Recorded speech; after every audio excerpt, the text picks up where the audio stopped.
Hello बच्चों, आज आपको बंटी की मदद करनी है। बंटी के पास 12 चॉकलेट्स और 18 बिस्किट्स है और वो इन्हें अपने दोस्तों में बराबर बराबर बांटना चाहता है जिससे कि कुछ भी ना बचे। तो आपको बंटी की मदद करनी है। तो क्या आप बंटी की मदद कर सकते हैं? क्या आप उसे बता सकते हैं कि वह इन्हें सबसे ज्यादा कितने बच्चों में बांट सकता है? तो यहीं पर HCF काम आता है। इस वीडियो में हम इसी कंसेप्ट को बहुत ही आसान तरीके से समझेंगे। तो स्वागत है आप सभी का ओमेगा क्वेस्ट में। आज हम सीखेंगे महत्तम समापवर्तक, जिसको इंग्लिश में बोलते हैं हाईएस्ट कॉमन फैक्टर या फिर greatest common divisor. Highest common factor, तो सबसे पहले हमें समझना पड़ेगा कि फैक्टर्स क्या होते हैं। फैक्टर का मतलब है गुणनखंड। जो संख्या किसी दूसरी संख्या को पूरी तरह भाग दे उसे उस संख्या का गुणनखंड कहते हैं। इसका मतलब ये है कि अगर हमें कोई संख्या दी हुई है और उसके गुणनखंड हमें निकालने हैं, तो हम ये देखते हैं कि कौन कौन सी संख्या दी हुई संख्या को पूरी तरह से विभाजित कर रही हैं। तो जो भी संख्या उसे पूरी तरह से विभाजित कर देंगी वो उस संख्या का गुणनखंड कहलाएंगी। जैसे कि 12 के गुणनखंड, तो अगर हमें 12 के गुणनखंड निकालने हैं तो हमें यहाँ पे वो नंबर लिखने होंगे जो कि 12 को पूरी तरह से विभाजित कर देते हैं। या फिर हम ये बोल सकते हैं कि हमें यहाँ पे वो नंबर लिखने हैं जिनके पहाड़े में 12 आता है।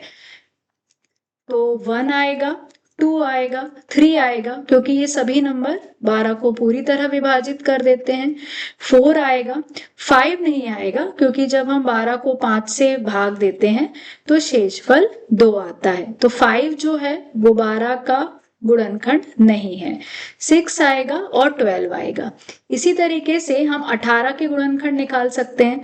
हमको यहाँ पे वो नंबर लिखने हैं जो कि 18 को पूरी तरह से विभाजित कर दें। सिंपल शब्दों में हम बोल सकते हैं ऐसे नंबर लिखने हैं जिनके पहाड़े में, जिनके टेबल में 18 आता है। तो नंबर आएंगे 1, 2, 3, 6, 9 और 18।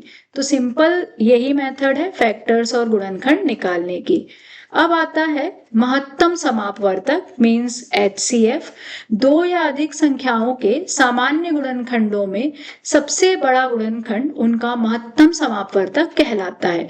जैसे अभी हमने गुणनखंड निकाले, अब हमें क्या करना है, सामान्य गुणनखंड निकालना है। मतलब कि ऐसे गुणनखंड जो कि दोनों में आए हों उनको हम सामान्य गुणनखंड बोलते हैं, और उनमें से जो सबसे बड़ा नंबर होता है वह महत्तम समापवर्तक या HCF कहलाता है।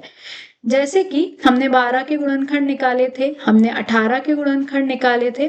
अब हमें ये देखना है कि इनमें सामान्य गुणनखंड कौन से हैं, मींस कॉमन फैक्टर कौन से हैं। तो जो गुणनखंड दोनों ही नंबर्स में आए होंगे उनको हम सामान्य गुणनखंड कहते हैं। मतलब यहाँ पे हमको ऐसे नंबर की लिस्ट बनानी है जो कि 12 में भी आए हों और 18 में भी आए हों, जो कि दोनों के दोस्त हों। जैसे कि 1 दोनों में आया है, 2 भी दोनों में आया है, 3 दोनों में आया है, लेकिन 4 जो है वो 12 के पास है लेकिन 18 के पास नहीं है। 6 जो है वो दोनों में है। इसके बाद ऐसा कोई भी नंबर नहीं है जो दोनों में है। इसका मतलब 12 और 18 के सामान्य गुणनखंड होंगे 1, 2, 3, 6, और इनमें भी जो सबसे बड़ा नंबर है वो हमारा आंसर होता है। तो हमारा आंसर होगा 6। तो इसका महत्तम समापवर्तक आएगा 6, जो कि फाइनल आंसर है। इसका मतलब है कि अब हम बंटी को बता सकते हैं कि वो 12 चॉकलेट्स और 18 बिस्किट्स को मैक्सिमम 6 बच्चों में बांट सकता है, अधिकतम 6 बच्चों में बांट सकता है, और हर बच्चे को 2 चॉकलेट और 3 बिस्किट मिलेंगे और कुछ भी नहीं बचेगा। तो महत्तम समापवर्तक मींस HCF का यूज हम तब करते हैं जब हमें चीजों की संख्या पता हो, मतलब कि हमें क्वांटिटी पता हो कि हमारे पास कितनी चीजें हैं, जब यह ना पता हो कि कितने लोगों में बांटना है। यहाँ पे जो हमें क्वेश्चन मिला था उसमें हमें क्वांटिटी पता थी लेकिन कितने लोगों में उसे बांटना है वो नहीं पता था। हमें नहीं पता था कि बंटी के कितने दोस्त हैं या कितने लोगों में वो सामान बंट सकता है। सबको बराबर बांटना हो, जब हमें समान मात्रा में सबको बराबर सामान देना हो, और जब कुछ भी ना बचे। तो ये कुछ कंडीशंस हैं जिसमें हम महत्तम समापवर्तक का उपयोग करते हैं। कुछ एग्जाम्पल से हम इसे और अच्छे से समझेंगे। पहला एग्जाम्पल है 16, 24। इन दोनों का हमें महत्तम समापवर्तक निकालना है। तो सबसे पहले तो हमें गुणनखंड निकालने होंगे। तो यहाँ पे उन नंबर की लिस्ट बनाते हैं जो कि 16 को पूरी तरह से विभाजित कर दें। तो कौन कौन से नंबर्स ऐसे हैं जिनके टेबल में, जिनके पहाड़े में 16 आता है? वो नंबर है 1, 2, 4, 8 और 16। इसी तरीके से 24 के गुणनखंड निकालेंगे। तो ऐसे नंबर लिखना है जो कि 24 को पूरी तरह से विभाजित कर दें। तो किस किस टेबल में 24 आता है? सबसे पहले तो 1 में, 2 में, 3 में, 4 में, 6 में, 8 में, 12 में और 24 में। तो हमने सबसे पहले दोनों नंबर्स के गुणनखंड निकाले, फैक्टर निकाले। अब हमें निकालने हैं कॉमन फैक्टर, मींस सामान्य गुणनखंड। तो जो भी नंबर दोनों नंबर के साथ हैं हम उनकी लिस्ट बना लेंगे। तो देखते हैं कौन कौन से गुणनखंड ऐसे हैं, कौन कौन से नंबर ऐसे हैं जो दोनों के पास हैं। तो 1 दोनों के पास है, 2 है दोनों के पास, 4 दोनों के पास है, 8 दोनों के पास है। इसके अलावा कोई भी नंबर ऐसा नहीं है जो दोनों के पास हो। तो 16 और 24 के सामान्य गुणनखंड आते हैं 1, 2, 4, 8। अब देखेंगे सबसे बड़ा नंबर, क्योंकि है हाईएस्ट कॉमन फैक्टर, तो HCF इसका आएगा 8।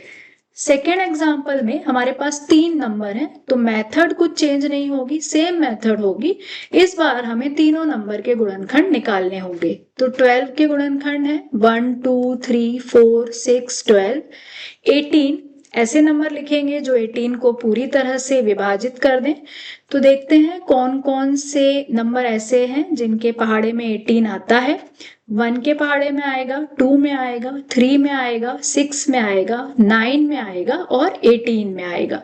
इसी तरीके से 30 के फैक्टर्स निकाल लेते हैं। 1, 2, 3, 5, 6, 10, 30।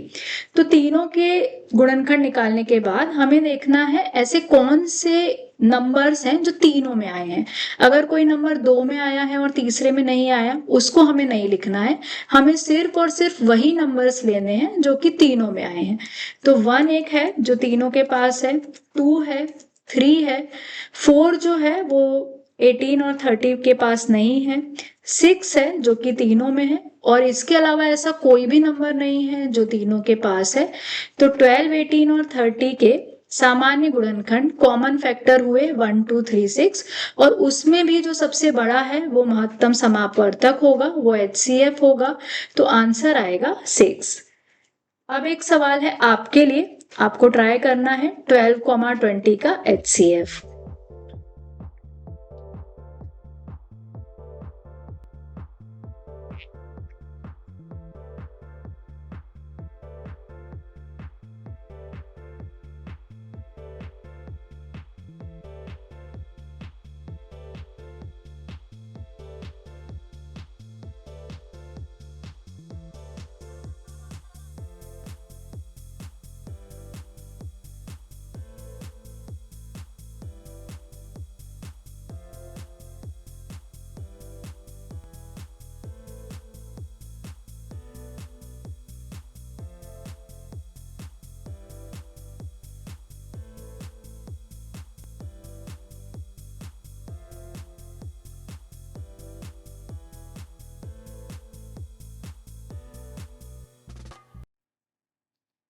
तो चलिए चेक करते हैं 12, 20। तो 12 के गुणनखंड आए होंगे 1, 2, 3, 4, 6, 12, और 20 के आए होंगे 1, 2, 4, 5, 10, 20।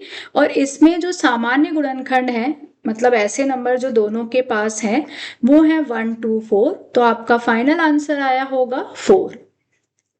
तो इस वीडियो में हमने जो मेथड सीखी उसको हम बोलते हैं सामान्य गुणनखंड विधि। तो अगर आपके पास छोटे छोटे नंबर्स दिए हुए हैं तो सामान्य गुणनखंड विधि से हम उसे इजीली सॉल्व कर सकते हैं। इंग्लिश में इसे बोलते हैं कॉमन फैक्टर मेथड। तो सिर्फ 2 स्टेप इसमें होते हैं। सबसे पहले हम सभी संख्याओं के गुणनखंड लिखते हैं, सभी संख्याओं के फैक्टर्स लिखते हैं। उसके बाद हम देखते हैं सामान्य गुणनखंड मीन्स कॉमन फैक्टर, ऐसे गुणनखंड जो कि सभी में आए हों और उसमें से सबसे बड़ा जो है नंबर वो चुनते हैं। नेक्स्ट वीडियो में हम सेम टॉपिक पढ़ेंगे महत्तम समापवर्धक, लेकिन एक नई मेथड सीखेंगे अभाज्य गुणनखंड विधि मीन्स प्राइम फैक्टर मेथड। मैं हूं आपकी टीचर मेघा शर्मा। ऐसे ही और वीडियोस के लिए चैनल को सब्सक्राइब करें। Thank you so much for watching till here. Video को अंत तक देखने के लिए आप सभी का बहुत बहुत धन्यवाद।